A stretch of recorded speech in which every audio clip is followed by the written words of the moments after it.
so I'm going to be real with you on this one. Toxic families don't always leave bruises. Sometimes they leave confusion, debt, guilt, and years of emotional scars that take decades to even understand. Unfortunately, I'm too familiar with this. My story? My own parents stole money from me, used a bank account in my name without my knowledge, threatened me with a knife, tore me down emotionally every time I stood up for myself, made me feel guilty every time I wanted to do something for me, and on top of that, used me to raise her child while she was out living her life. And I kept this all to myself. That's not love. That's control disguised as family. I didn't even realize how deep that trauma went until I was in my 30s, 35 to be exact, before I truly escaped. And even then, she still tries to claim ownership over my kids, still tries to guilt me into silence. So when I tell you this, I'm not reading from a self-help book. I literally lived this nightmare. And if you're in the middle of it, wondering if you're crazy, wondering if it's really that bad, let me tell you, it is. You're not overreacting. You're surviving when you shouldn't have to. Today, I want to walk you through how to recognize this behavior, how to detach from it, and how to escape it for good. Let's start with this. Toxic doesn't always mean physical abuse. It can look peaceful to outsiders, but inside it's chaos. Here's what it can look like. Emotional abuse, guilt tripping, silent treatment, humiliation, financial abuse, stealing, controlling money, using your name for debt, parentification, forcing you to be the adult as a kid, gaslighting, making you question your own memory, conditional love, affection only when you obey, boundary breaking, showing up uninvited, using your kids as leverage, threats, verbal, emotional, sometimes physical, smear campaigns, telling others you're crazy for standing up for yourself, control through guilt. After everything I've done for you, ownership mindset, treating you like property, not a person.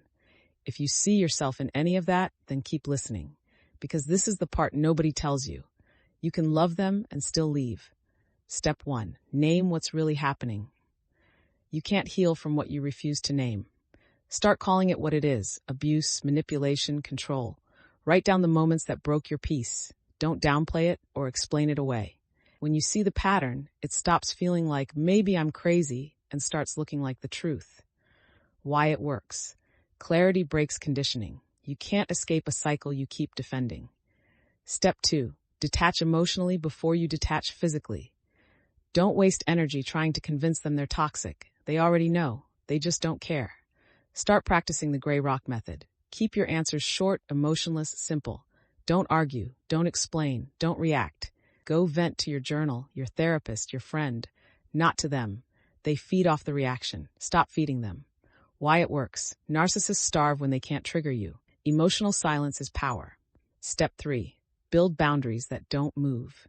You can't have peace without walls. Decide what's non-negotiable. No surprise visits, no money exchanges, no contact with your kids unless you say so. Say it once, calmly, and when they test you, because they will, stand on it. Why it works. Boundaries aren't to punish them. They're to protect you. Step 4, secure your finances and legal safety. Toxic family will use money as a leash. They'll borrow, steal, open accounts, or guilt you into paying their bills. Take that leash off. Close shared accounts. Change your passwords. Check your credit report.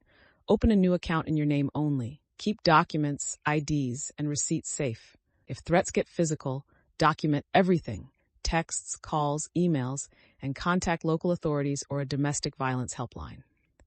Why it works. You can't rebuild your life when they still hold the purse strings. Step 5, heal the guilt conditioning.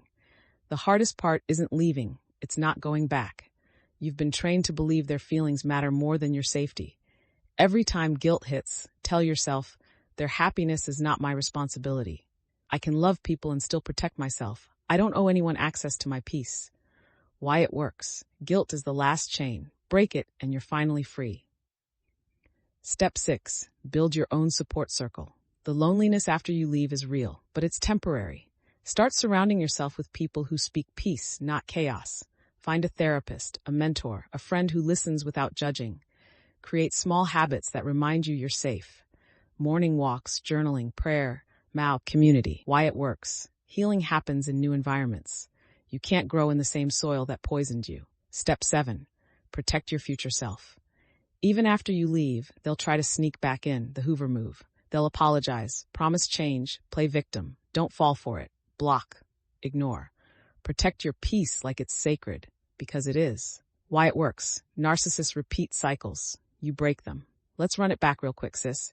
You escape a toxic family by naming the abuse, detaching emotionally, setting boundaries, securing your money, healing guilt, and building new support that feeds your peace, not your pain. If you can strongly relate to this, hit that subscribe button. I drop videos every week for women breaking free, rebuilding, and learning to stand on their own 2 feet again. And if you're ready to go deeper, join House of the Black Sheep, link in bio. That's where we do the real healing work. Faith, boundaries, and freedom. Because you don't owe your family your life. You owe yourself your peace. And peace, once you taste it, you never let anyone take it again.